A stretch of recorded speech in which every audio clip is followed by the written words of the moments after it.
We are a river city, a bold city, the First Coast, a place to create and to belong. Here, the sun shines a little brighter, and so do the people. We share a love for our region, a pride for Jacks, and a passion for the beautiful game, dedicated to giving everyone a sporting chance. Together, we will elevate soccer and sport in our community by lifting every voice. We are Sporting Club Jacksonville. We are Sporting Jacks.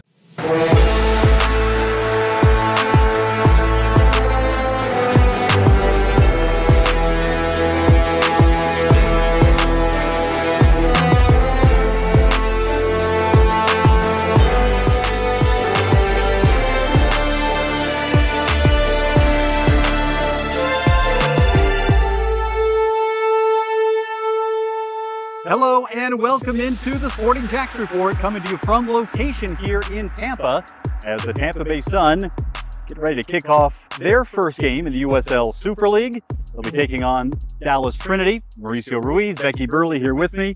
Guys, for starters, let's just start with the historic nature of this. I mean, this is a historic moment in soccer in America. It really is. And you think about the timing of soccer in America, especially on the women's side, on the men's side, if you kind of put it globally, and really, if you focus on the women's side, and Becky will be able to speak to this a little bit more, it's a growing interest, and it's an interest that really, it's about time, let's be honest. And to have what we're going to experience today, a brand new league, teams, locations all over the country. It is absolutely historical. So what the USL Super League is doing in their leadership with teams like Tampa Bay Sun, we can't wait into our time in Jacksonville, but it's absolutely historical, and we're really excited to be here. Yeah, I'm super excited to be here because this is a moment. You know, I think women's sports is having a moment, and it's going to continue to have that moment. And to be here at this opening weekend is just an amazing feeling because it's like you've worked really hard to get something across the finish line. And obviously there's going to be growth that'll occur during the season and during the future seasons. But man, to get to this point is really exciting.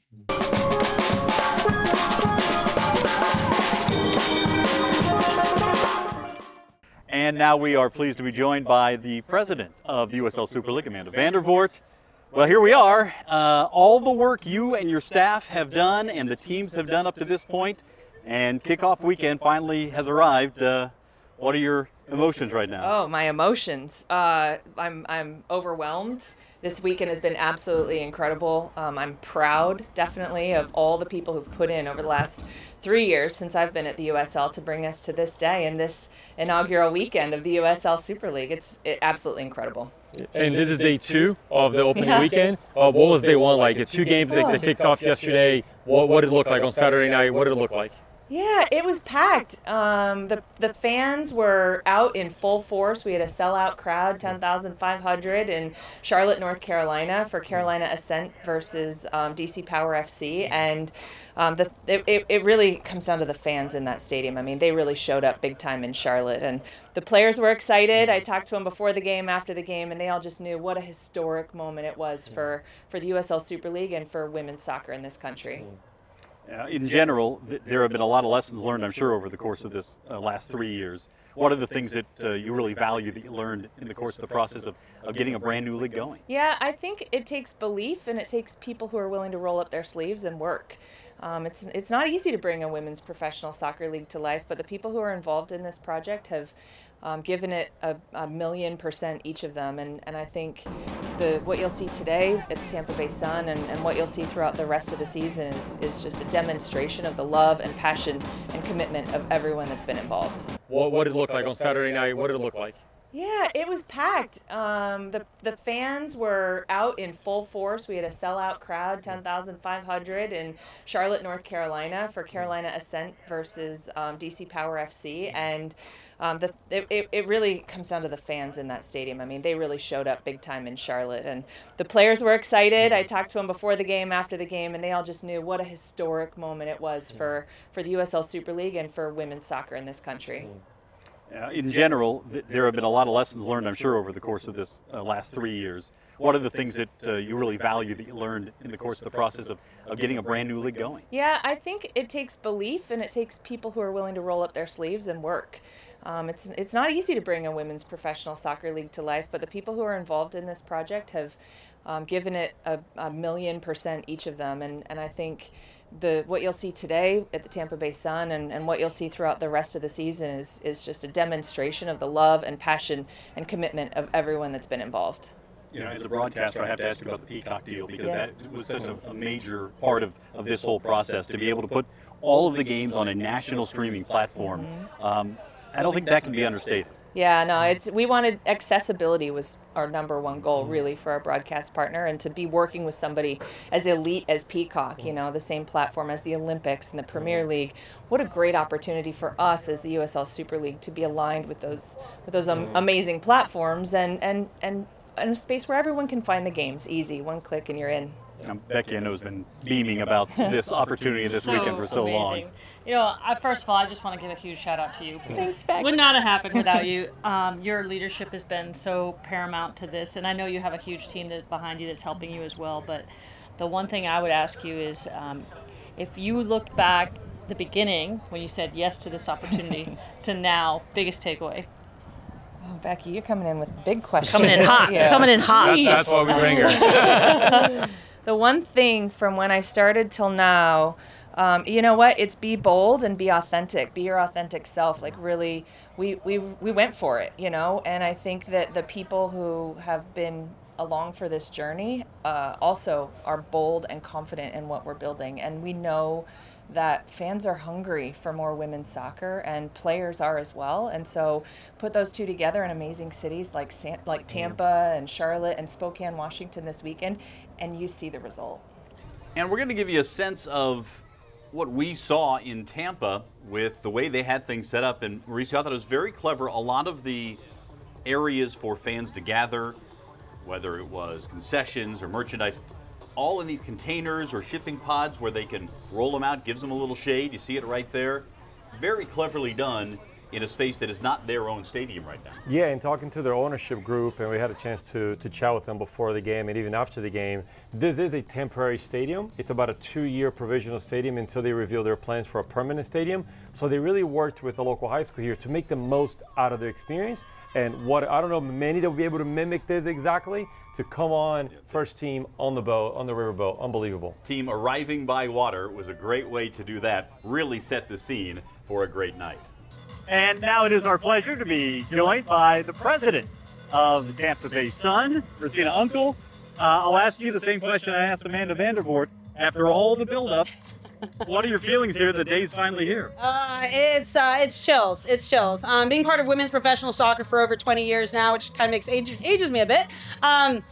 Knowing that we've built something that I needed when I was a young girl that never existed. So I just left the team around 3:30 and showed them their hype video and explained to them that it's for them, but yes, it's for the others. So we walk out here and we see all these little young girls being not just inspired, but more importantly, aspired, because they can be that player in 5-6 years, an academy player or whatnot. But also importantly, we see young boys and, you know, the entire human society understand and see women can be professional athletes. We haven't had women pro sports here in Tampa Bay. It's finally here. Yeah. Well, Christina, this is a beautiful facility. I know you guys done a lot of work to here. What does it mean to be here now? Kick off in a couple of hours, maybe about an hour or so. Just think about this environment right now. You're talking about the entire league, the players, and all the team. But just right now, the next 2.5 hours. Yeah. Just think about that environment. Just speak to that a little bit. What does that mean to you? So when I did leave the players, I told them there's not many opportunities, and some people never have the opportunity in life to open up a franchise, to open up a league. I was blessed as a FIFA referee to open up brand new teams, brand new leagues, NWSL, WPS, you know, Kansas City, Houston. I had the opportunity. I remember that vibe and the feel on the pitch. And so for me, in these next 2 hours, it's just reminding everybody that, like, you guys will never, potentially you guys will, because you're going to do it yourselves. But very few people get to experience this in their lifetime, let alone do it more than once. So for us, that's what's going to be like the chills. And this time, don't get me wrong, no one was ever showing up for me to open up a stadium necessarily as a referee. But now I'm on this other side. I've worn more team colors in my life than I ever have. I used to show up in all black, so it's an exciting experience. I actually was going to ask you about that. Must be a little weird to wear team colors because you've always had to stay void of that. It is. I was mentioning to someone and I said, The last time I cared about the outcome of a game was when I played for Palm Beach Atlantic in college over there in West Palm Beach. Since then, I've not really cared who won. I just cared that my team didn't affect the outcome of the game. So it is a little weird. TST opened that up to me when I started all of a sudden pacing, and now I know how you feel. Now I know how I feel when a player goes down for an injury, and I'm like, oh God, that's an expensive player, and we need her. So yeah, it's been very interesting. I even got my nails painted yellow. I've never done team colors before for any team, except for Leeds United, shout out. But aside from that, yeah, it's exciting. It's interesting to be on this side of the sporting world. Well, saying that, how did you overcome the overwhelming nature of putting something like this together? Like, how did you deal with the day-to-day? Yeah, so, Emma Hazen made a statement a couple months ago and says pressure is a privilege, right? So it is overwhelming. I don't want anyone to believe it's easy. It's not. You have to find those individuals who are GSD, get stuff done for the PC version of it, and those individuals that just have that go mentality, because there's a lot to do, right? Outside of people think, oh, it's just putting a team on. No, it's not. This is an entertainment industry as well. You have to focus on both fan-centric and player-centric to deliver an incredible product for both of them. So, my biggest focus is on having 2 championship teams, the front of house team and the playing team and the sporting staff.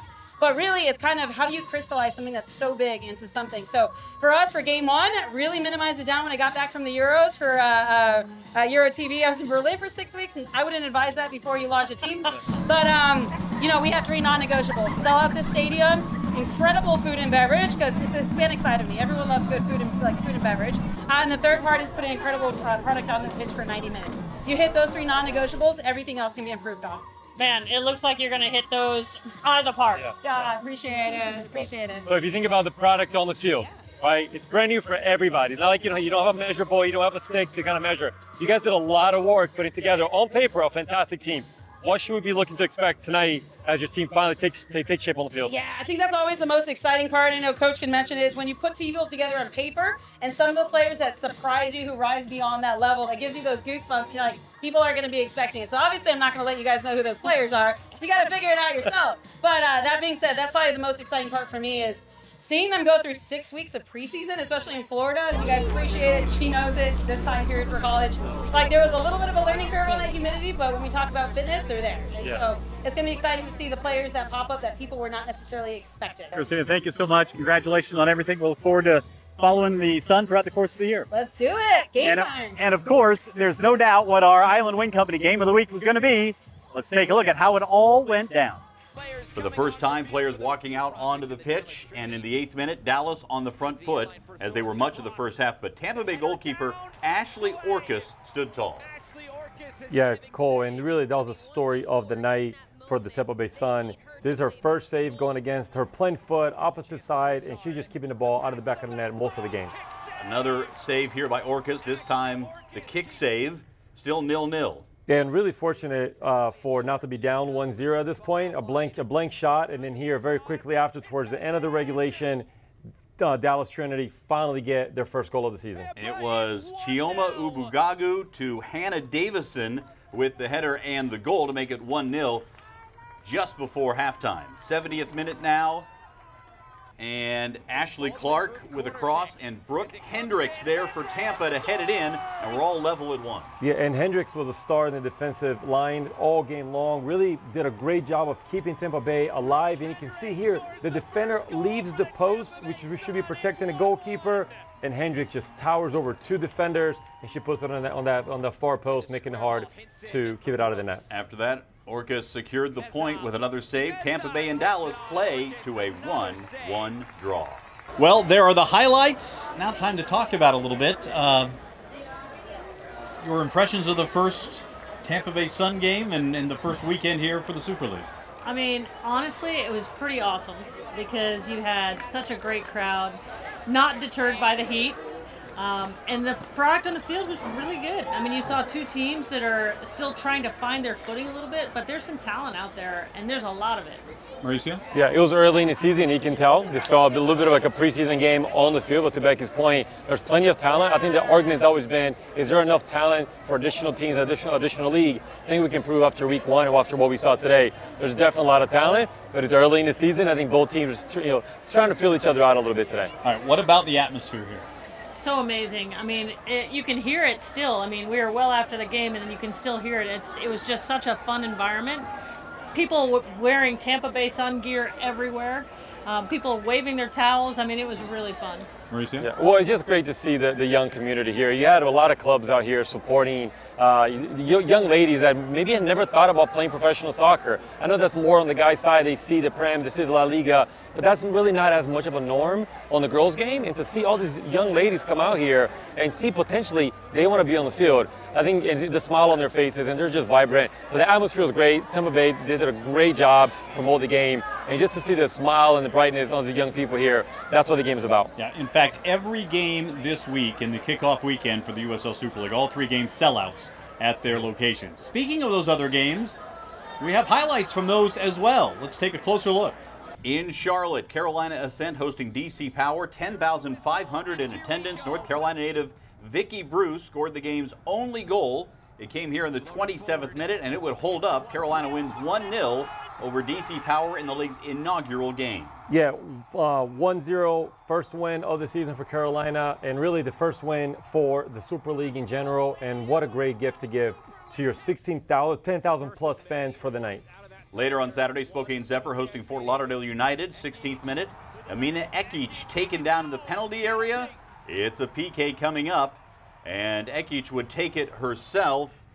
Long delayed run-up, but it works for her as she puts it away on the little stutter step. 1-0 Spokane. Yeah, an international player from Bosnia, played in the Euros qualifier, nice little left foot, puts it away for the home team. 72nd minute, Fort Lauderdale breaks through off a giveaway in a dangerous spot. It comes to Addie McCain, who gets it past the keeper. 1-1 the final, Spokane and Fort Lauderdale. When we come back, we'll get more from Becky, her thoughts on seeing this finally unfold in the USL Super League, what it means to her as one of the foremost figures in women's soccer in this country. And a special opportunity for our season ticket depositors to celebrate 904 Day. We're having a Sporting Jacks signing day on September 4th, 4 to 7 at our offices on Phillips Highway. You can get a signing day photo, snag your founding member pin, sign up as your first inaugural opportunity as a season ticket owner or season ticket depositor for Sporting Jacks. Just go to sportingjacks.com for more details.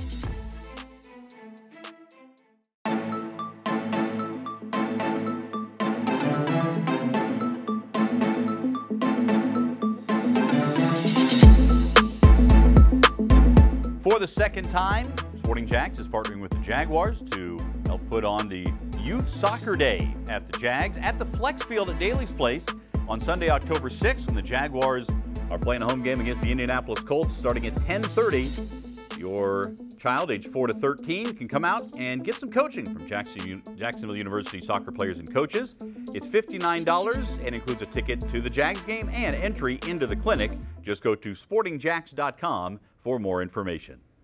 We've been talking an awful lot about the USL Super League and the kickoff this past weekend.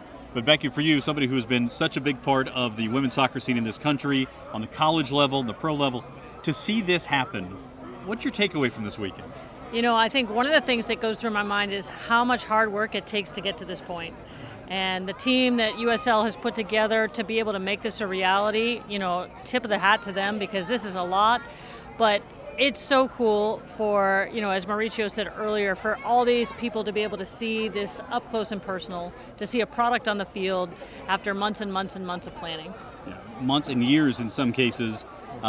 Really turned out great. And Mauricio, to see the young soccer kids, boys and girls out here, can't wait to see the same sort of thing in Jacksonville. Well, absolutely, and I think Jacksonville, we always talk about the talent pool and the gene pool that we have on the girls' side, on the youth side in Jacksonville. And when you look at youth clubs, there aren't more boys than girls playing. It's actually oftentimes more girls than boys playing. And now you have opportunities for them to actually lead into not just college, which is a great pathway, but then potentially take it to the next level into the pros. Speaking of the college game, we will be next week at UNF as the Gators come to town to take on the UNF Ospreys. Going to be a rallying cry for soccer fans in Jacksonville.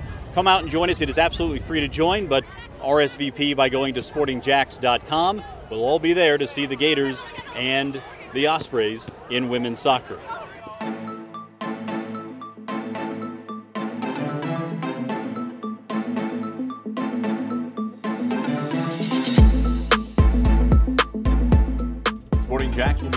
the official kit in the months to come, but already you can get your own Sporting Jacks official merchandise, from t-shirts and hats to sweatshirts and, of course, the scarf. You can find Sporting Jacks official merchandise at sportingjacks.com, at our official team store on Phillips Highway, and at We Got Soccer. Welcome back. Time now for the Youth Soccer Spotlight, presented by the Bearded Pig Barbecue. We've been talking a lot in the last several weeks about coaching of young players. One of the aspects that maybe doesn't get the same kind of attention as things like dribbling skills or fitness is the mind game, the mental approach to the game. At BMP, Emily Tillman is doing a lot to try to improve the mental approach that young soccer players are taking. I think we try really hard to be as holistic as possible and really show that we really do care about the individual. Like our evaluations are not done on wins and losses. Our goal is to make you better through coming from us. So, and I think we go the extra mile in terms of like caring for the athlete on whatever level they're at and trying to get them to whatever goal it is that they're trying to reach. But our biggest thing is, I think we want to see the kids with a smile on their face when they're training with us. That's really our biggest MO, is it being competitive, being fun, and development. Be sure to join us every Tuesday night at 6 on 1010XL for the Sporting Jacks Soccer Hour. That's 10:10 a.m.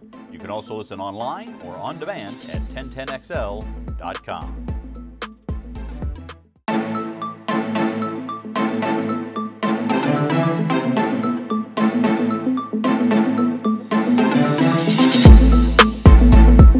Welcome back. You can check out the Sporting Jacks Report every Wednesday at 12:30 on ABC 25. And again at noon on NBC 12, right before Premier League coverage on NBC. Speaking of the Premier League, a former Premier League coach hired as the U.S. men's national team coach, Mauricio Pochettino, the other Mauricio, Not to be confused. gets the gig. Your thoughts on that move by the U.S. as the World Cup is approaching in less than 2 years? Well, we always talked about there's two wins here. There's the press conference win, and I think we get that. He's a big name, respected coach. And now I think we have to wait to see if it's the right coach for this group of players. He's a great coach. I don't think there's anyone that's ever said something negative about Pochettino. He's well respected amongst players. What I like about him is that he works with young players, and we're still talking about a young generation of American soccer and more coming, on the pipeline. So I think he's the right coach, not just for this cycle, but potentially for the development of what U.S. soccer will look like going forward. Yeah, a guy who's had great success at very big clubs. We'll see how he handles the United States moving forward. Hey, you can join us and connect with us on social media. There are our social media handles for every way to stay connected to Sporting Jacks. For Mauricio Ruiz and Becky Burleigh, from Tampa, I'm Cole Pepper. Thanks for watching the Sporting Jacks Report.